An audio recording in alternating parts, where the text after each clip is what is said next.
So here goes day 20 and finishing off the bee today. I'm going to use my whip stitch to do the legs, and then I'm going to back stitch round the bumblebee and outline this. So I think it's going to be nice and simple today, just sticking probably with the black cotton, as I think I'm going to outline the wings with the black cotton too. So don't forget, if you're enjoying these, please hit that thumbs up and give this a like. And if you want to be notified of any new videos, please hit that subscribe. So I'm all set up with my black cotton already, and actually I can see that my legs haven't really come across that well over here, so I'm just gonna try and put those on in pencil so that I've got a bit of a rough guide to work to, although I'm not sure that you're going to be able to see that because I can't see it that well, although I can just about. Right, I'll start up the top here. Start from underneath, and then we just back stitch our way up to the top.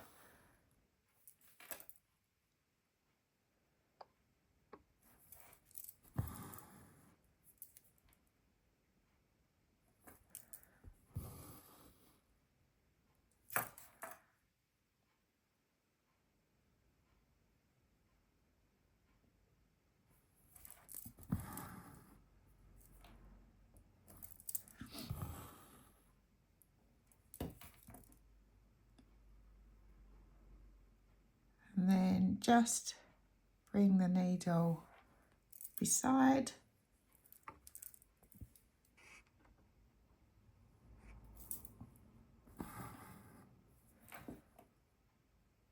And then underneath.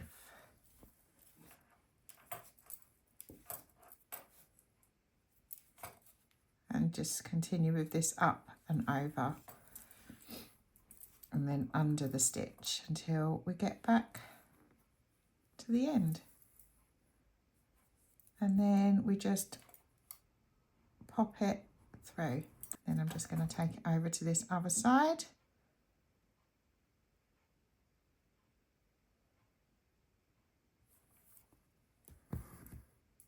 And start here. And again, pop it off just beside, and then we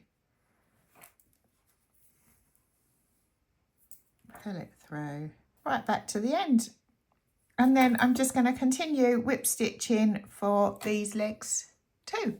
And there we go, that's the legs all done on my bee, and I'm happy with those. I do really like to use the whip stitch for these because I feel like it just gives it that rounded sort of finish that you would have on a bumblebee's legs. So I've still got my cotton attached, and what I'm going to do now is I'm just going to back stitch round the body of the bumblebee, but I'm not going to go in between the different, or in between the stripes of the bumblebee as I go round. And I'm not going to do the wings at this present moment because I'm thinking that I might go down to 1 or 2 strands for that to make it a bit of a finer border, because I just think the wings are very, the wings on a bumblebee are almost see-through, so I don't feel it should have a really heavy border. Just going around with some nice small back stitches and trying to just really enhance the curved shape that the bumblebee has.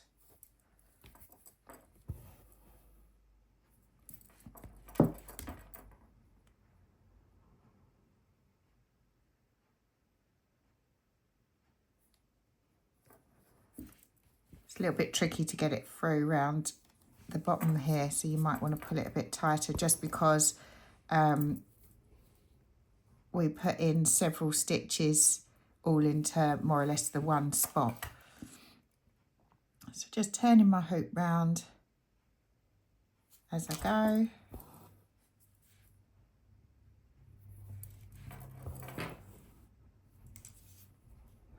And as I say, I'm just going to continue that round there, round the head, and then back round to meet those legs where I started, and then we'll come back, thin out our cotton and do the lines on the wings. There we go. So I've finished outlining my bumblebee. It's taken me a bit longer than I was expecting, mainly because in a couple of places I had to pull my thread undone because I wasn't happy with the placing, and I wanted to really concentrate on getting this the curved sort of design to make the bumblebee feel nice and rounded and fluffy. So I'm going to leave it there for today because I don't want to rush the wings, and I'm going to come back tomorrow and finish those. I think we're doing all right for time anyway. I think actually looking at what's left to do on here, we're quite ahead of the game, and we may be adding some other bits to it that I hadn't planned to take into account the full 31 days of May. So if you haven't already and you've enjoyed this video, please hit that thumbs up and give this a like, and to be notified for tomorrow's video or any others, please hit subscribe.